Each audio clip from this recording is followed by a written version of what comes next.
नमस्कार, स्वागत है आपका हमारे इस खास कार्यक्रम खबरें दुनिया की में, जिनमें हम आज आपको दिखाएंगे देश और दुनिया से जुड़ी कुछ ताजा खबरें। दक्षिणी बांग्लादेश के रोहिंग्या शरणार्थियों शिविर में बीते सोमवार को भीषण आग लगने से सैकड़ों घरों को नुकसान पहुंचा और ये भी बताया जा रहा है कि हजारों की संख्या में यहां रह रहे रोहिंग्या शरणार्थी बेघर हो गए हैं। तो चलिए जानते हैं कि इस आग से और क्या क्या नुकसान सामने आया है।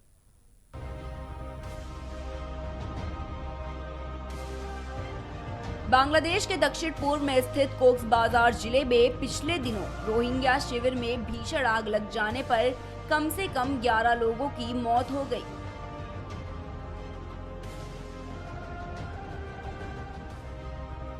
बांग्लादेश के एक वरिष्ठ अधिकारी द्वारा ये जानकारी दी गई कि आपदा प्रबंधन मंत्रालय सचिव मोहम्मद मोहसिन ने घटना में मृतकों की संख्या की पुष्टि की है।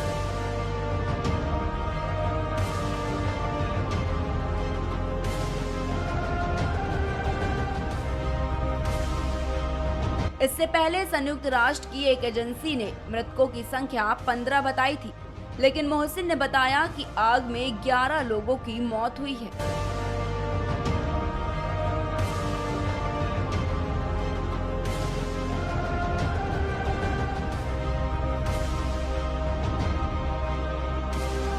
आग में 45,000 लोगों के सिर से छत छिन गई, क्योंकि आग में 9,300 झुग्गियां नष्ट हो गई।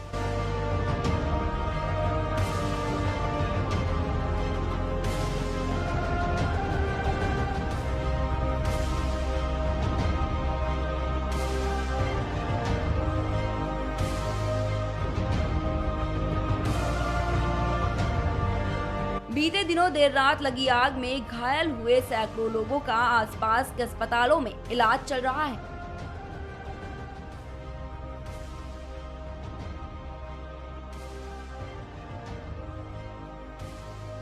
संयुक्त राष्ट्र शरणार्थी एजेंसी के प्रवक्ता जोहानेस वान देर क्लाउ ने बताया कि करीब 400 रोहिंग्या लापता बताए जा रहे हैं।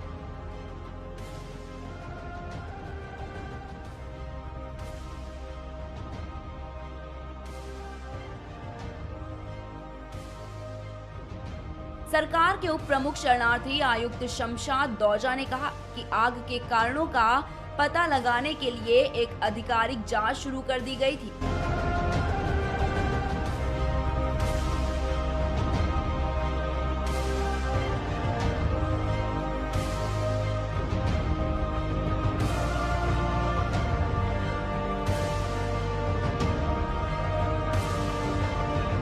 बता दें कि बांग्लादेश के कोक्स बाजार में 11 लाख से अधिक रोहिंग्या शरणार्थी हैं, जो पड़ोसी देश म्यांमार में सैन्य कार्रवाई के बाद पलायन कर आए थे।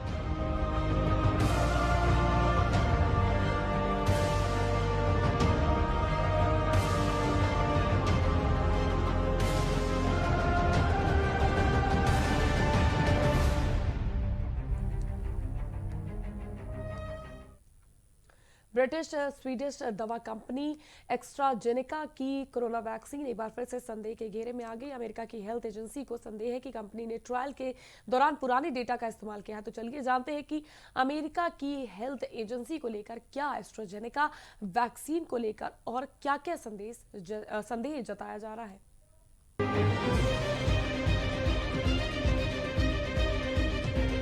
ब्रिटिश स्वीडिश दवा कंपनी एस्ट्राजेनेका की कोरोना वैक्सीन एक बार फिर से संदेह के घेरे में आ गई है।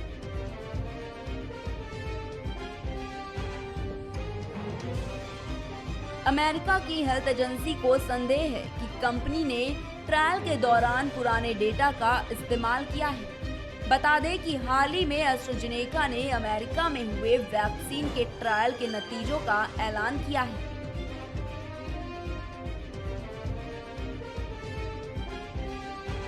इसके तहत कहा गया है कि उनकी ये वैक्सीन 79% प्रभावी है।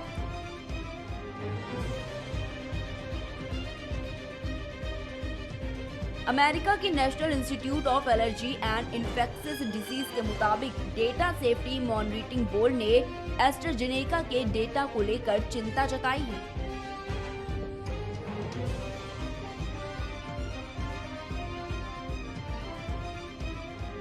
बोर्ड को शक है कि एस्ट्राजेनेका ने ट्रायल के दौरान पुराने डेटा का इस्तेमाल किया है। लिहाजा ये वैक्सीन कितनी प्रभावी है, ये सही बता पाना फिलहाल मुश्किल है।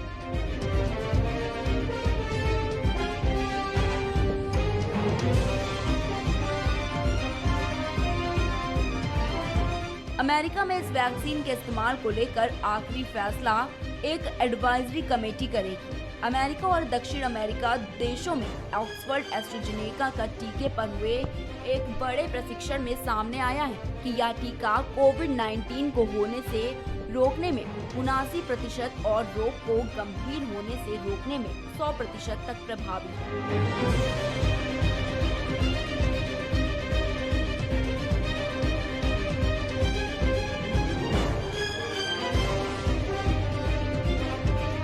ऑक्सफोर्ड विश्वविद्यालय तथा एस्ट्राजेनेका कंपनी के द्वारा विकसित टीके के तीसरे चरण का अध्ययन अमेरिका, चिली और पेरू में किया गया, जिससे इसके सुरक्षित और प्रभावी होने की पुष्टि दोबारा हो गई।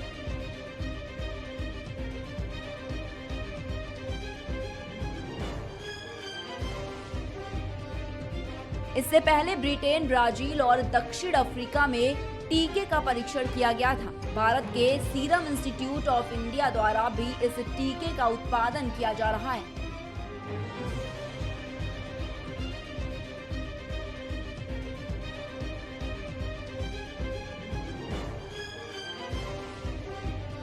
टीका सभी उम्र और समुदाय के लोगों पर समान रूप से प्रभावी देखा गया और 65 वर्ष की आयु से अधिक के व्यक्तियों पर यह 80% असरदार रहा।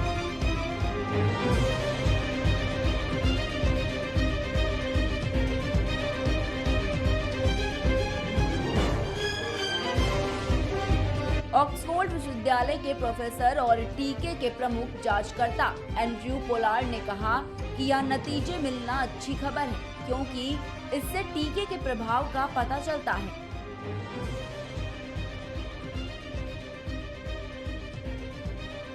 यह ऑक्सफोर्ड के ट्रायल के नतीजे में भी समान रूप से प्रभावी दिखता है।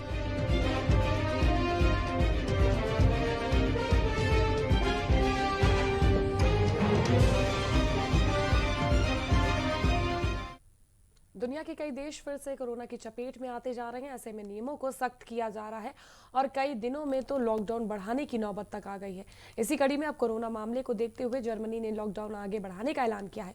तो चलिए जानते हैं कि आखिर जर्मनी ने लॉकडाउन के लिए क्या नई गाइडलाइंस जारी की हैं।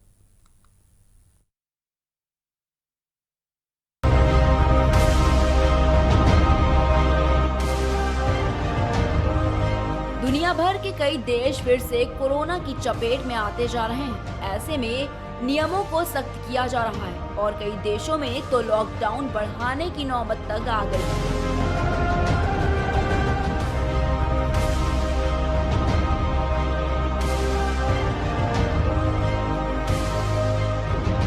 इस कड़ी में अब कोरोना मामलों को देखते हुए जर्मनी ने लॉकडाउन आगे बढ़ाने का ऐलान किया है और लोगों से घर में ही रहने की अपील की है।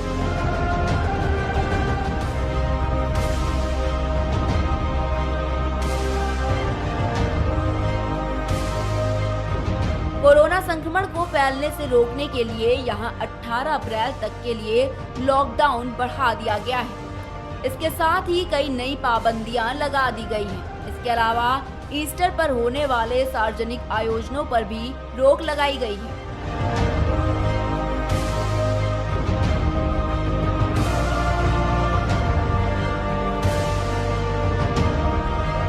देश के 16 राज्यों के गवर्नरों के साथ वीडियो कॉन्फ्रेंसिंग के जरिए बीते मंगलवार चली लंबी बातचीत के बाद जर्मनी की चांसलर एंजेला मार्केल ने कहा कि पहले 28 मार्च तक लगाए गए प्रतिबंध अब 18 अप्रैल तक जारी रहेंगे।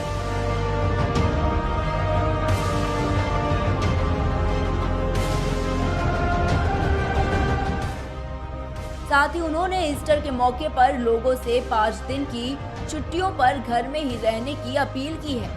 मार्केल ने कहा कि इस तरह से हम कोरोना की तीसरी लहर को रोक सकते हैं।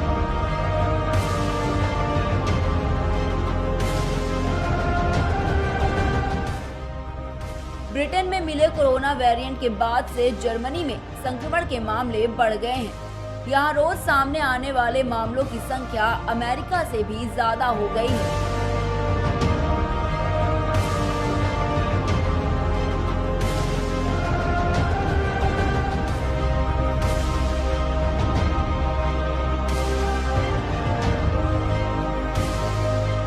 मर्केल ने बर्लिन में कहा कि अब हम महामारी के नए वेरिएंट से जूझ रहे हैं। उन्होंने कहा कि हम नए वायरस से मुकाबला कर रहे हैं जो पहले जैसा है, लेकिन इसका स्वभाव अलग है।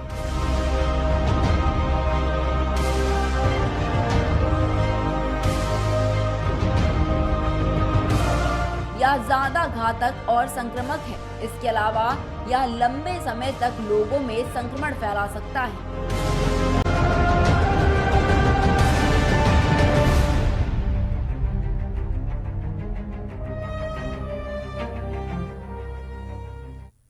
वैक्सीन निर्माता कंपनी फाइजर ने 11 साल से कम उम्र के बच्चों पर कोरोना रोधी वैक्सीन के क्लिनिकल ट्रायल में शामिल किया गया है। अमेरिकी कंपनी फाइजर इंक ने जर्मन पार्टनर बायोटेक एसई के साथ ये परीक्षण शुरू किया है। ये वैश्विक टीकाकरण अभियान के अगले चरण का एक प्रारंभिक संकेत हो सकता है। तो चल के जानते हैं कि किस तरह से फाइजर कंपनी बच्चों पर कोरोना का प्रशिक्षण कर रही है।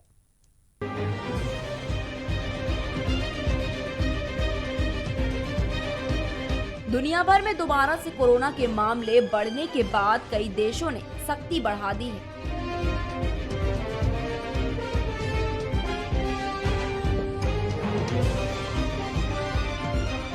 अब ब्रिटेन में विदेश यात्रा पर लागू पाबंदी को जुलाई तक बढ़ा दिया गया है। साथ ही गैर जरूरी वजह से देश छोड़ने वालों पर 5,000 पाउंड यानी करीब 5 लाख रुपए का जुर्माना भी लगाया जा सकता है।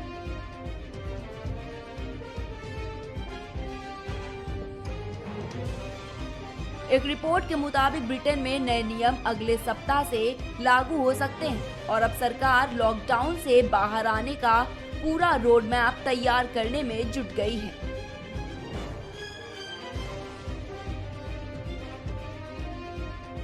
आगामी 29 मार्च से यह कानून लागू होने जा रहा है, जिसमें कहा गया है कि बगैर वाजिब वजह के कोई भी देश से बाहर की यात्रा पर नहीं जा सकता।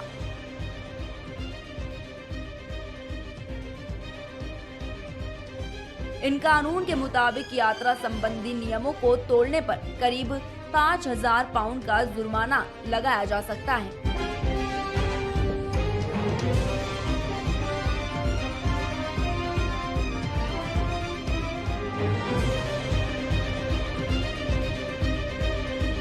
इसके अलावा यात्रा संबंधी दस्तावेजों को सही तरह से न भरने पर 200 पाउंड के जुर्माने का प्रावधान है। इस फॉर्म में यात्री को अपनी यात्रा से जुड़ी डिटेल और वजह साफ तौर पर बतानी होगी।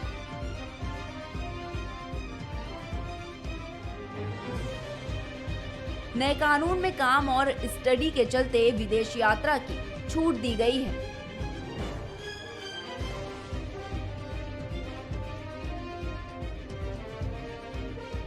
वहीं कॉमन ट्रेवल एरिया या आयरलैंड की यात्रा करने वालों पर यह पाबंदी लागू नहीं होगी।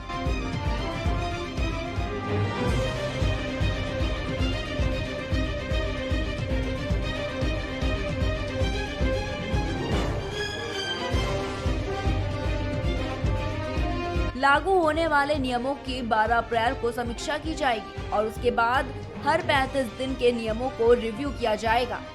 इसके अलावा दुनिया के जिन देशों में कोरोना के मामले बढ़ रहे हैं, वहां की यात्रा भी मुश्किल होने वाली है। फ्रांस को इस सप्ताह के अंत तक रेड लिस्ट में डाला जा सकता है।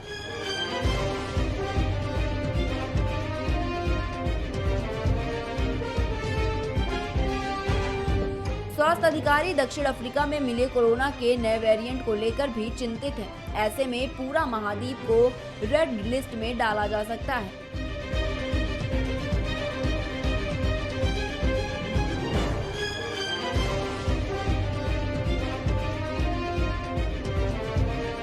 रेड लिस्ट का मतलब है कि इन देशों की यात्रा के बाद क्वारंटीन रहना अनिवार्य है।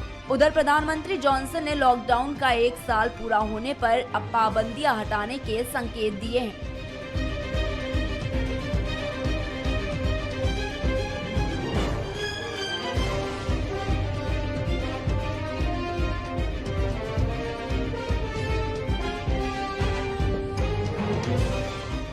उन्होंने कहा कि पिछले 12 महीने में हमारे बहुत से लोगों की जान गई और मैं उनके प्रति गहरी संवेदना व्यक्त करता हूं, जिन्होंने अपने परिजनों को खोया है।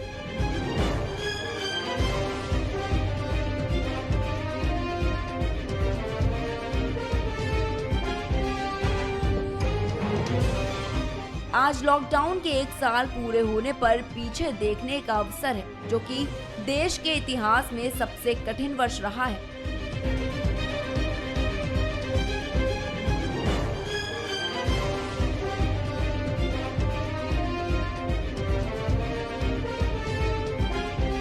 बता दें कि ब्रिटेन में कोरोना वायरस में 43 लाख से ज्यादा लोग संक्रमित हुए हैं और 1.25 लाख से ज्यादा लोगों की मौत हो चुकी है। यहाँ तक कि प्रधानमंत्री जॉनसन भी कोरोना से संक्रमित हुए थे और कुछ समय तक उन्हें अस्पताल में रहना पड़ा।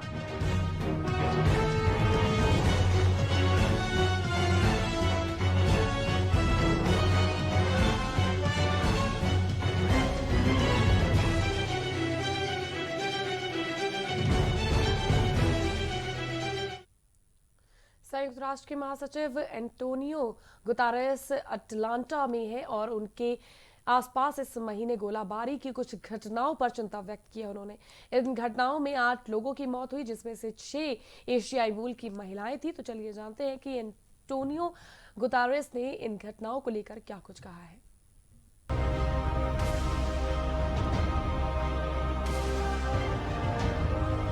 संयुक्त राष्ट्र के महासचिव एंटोनियो गुतारेस ने कोविड-19 वैश्विक महामारी के दौरान एशियाई मूल के लोगों के खिलाफ बढ़ती हिंसा को लेकर गंभीर चिंता व्यक्त की है।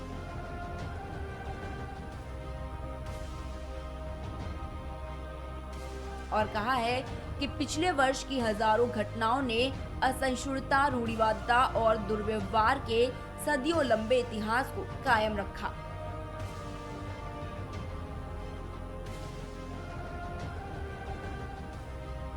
अटलांटा में और उसके आसपास इस महीने गोलीबारी की कुछ घटनाएं होने की पृष्ठभूमि में गुतारेस का बयान आया है। इन घटनाओं में 8 लोगों की मौत हुई, जिनमें से 6 एशियाई मूल की महिलाएं थीं।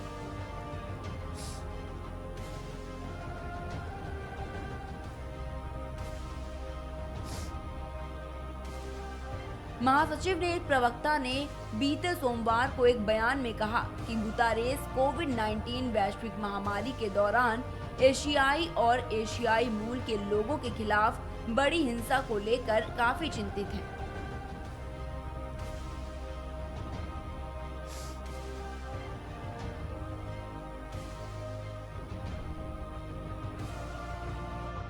उन्होंने कहा कि दुनिया ने भयावह हमले, मौखिक और शारीरिक उत्पीड़न, स्कूलों में एक दूसरे को परेशान करना, कार्यस्थल पर भेदभाव, मीडिया तथा सोशल मीडिया मंचों पर घृणा के लिए उकसाना और शक्तिशाली पद पर काबिज लोगों को भड़काऊ भाषा को देखा।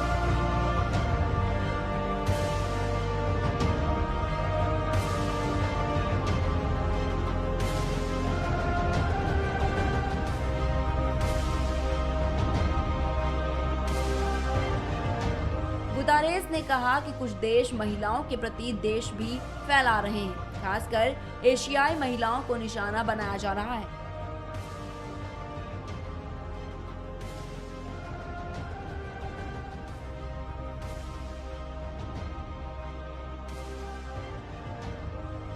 उन्होंने कहा कि पिछले वर्ष की हजारों घटनाओं ने असहिष्णुता, रूढ़िवादिता और दुर्व्यवहार के सदियों लंबे इतिहास को कायम रखा।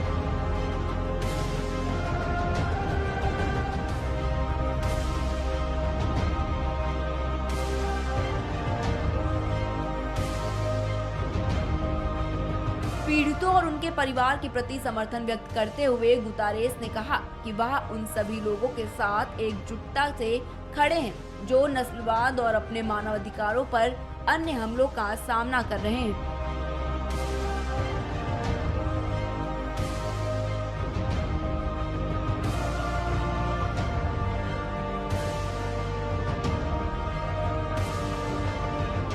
उन्होंने कहा कि इस चुनौती भरे समय में हम सभी को गरिमा बनाए रखनी चाहिए।